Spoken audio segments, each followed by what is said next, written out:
Hi, I'm Sherry Hagan and welcome again to Sherry's World of Color. This is acrylic collage number 2. Now I'm going to talk a little bit about the process of art. And yesterday we were painting this. So I went over it a little bit and I made sure that this green and this purple were all nice with no white line there. Now, whenever you're doing art, it is, I call it a symbiotic relationship between the paper or the canvas, as the case may be, and the paint. But it's also problem solving. People think of art as being creativity, being imagination, but a lot of it is problem solving, a little bit like science is. When I was looking at these paintings, I have 3 of them I'm showing you. Now, this is the big one. I was playing with this a little bit today, so I worked some of these pieces of yarn here and added these other pieces. Now, I've done this again here, and I haven't yet decided what I'm going to do next. And of course, you saw the little one, which has all the different pieces of yarn. And we're going to decide what we're going to do with this medium-sized one today. Now, what do I want to do? I'm looking at this, and I'm looking at all my pieces of yarn here. And what I want to do, and these are obviously a little fancy yarn that you could find in the store, but I like thrift stores, I like yard sales, and I actually picked this up at a yard sale, and I'm opening this piece up and deciding how I might want to use it. Now, I'm looking at it, and I think what I want to do is put a piece right here. So I'm going to take my scissors and I'm actually going to cut this because I put it over here to see how it would look. But what I want to do is I'm going to use this Mod Podge, and it is the matte Mod Podge. So I'm going to open it up. I just have a little bit of opening here, and I have this brush. So what I'm going to actually do is get an idea where I want to have this. And I'm going to lay down a little bit of this Mod Podge. You know, I looked at this and I kind of visualized where it went. Now I'm going to put my brush right here for a second and put this down. But I want to spread it out a little bit. It's a little tricky working with this, but that's just fine. So I'm trying to figure out how this is going to look, what I all want to have on here. And the advantages is I can always trim this a little bit later. Move my brush over there. And I'm going to paint over this to help it lay down flat a little bit. And I don't know if I have a road here, but I was just looking at this paper, or looking at the canvas, as the case may be, and I'm like thinking, what does it need? And I like wait until it tells me what it needs. And I'm painting that in. This yarn has a little sparkly. You might be able to find yourself some lace.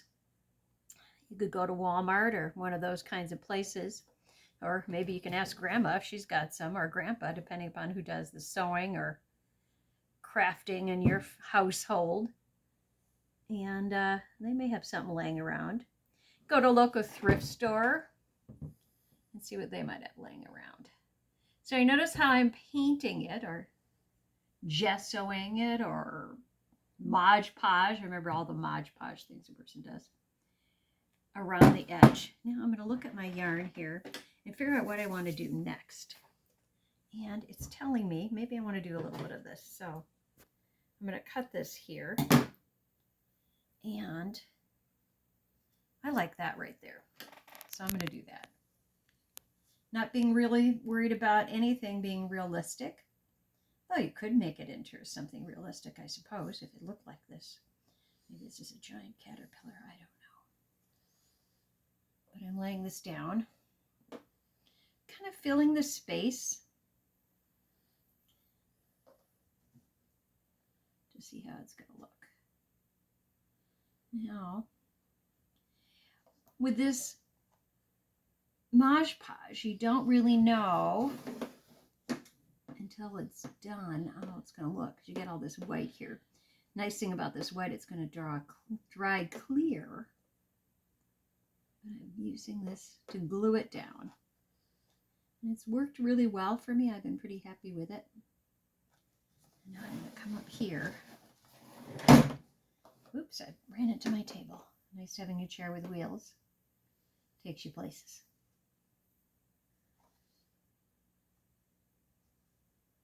Now, that's how it kind of bumps up. So it has some texture to it. So I'm going to look at this and figure out what I want to do next. As I problem solve as I look at this. Looks like maybe something wants to go there. Let's see, what wants to go there? This will be our last bit that we're going to put on tonight. Because sometimes I don't, I'm going to cut this. And I know where I want it to be. I know, this is another really fancy yarn. I lucked out finding this because I was pretty happy with this yarn. I was like going, I could do something else with it, but now let's get this right in here.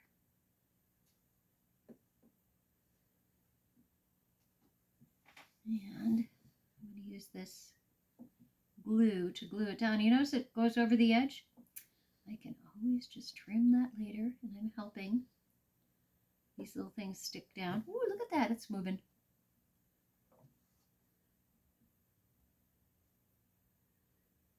Just filling the space here with my piece of yarn here. Oop. It's got a dimensional attitude to it.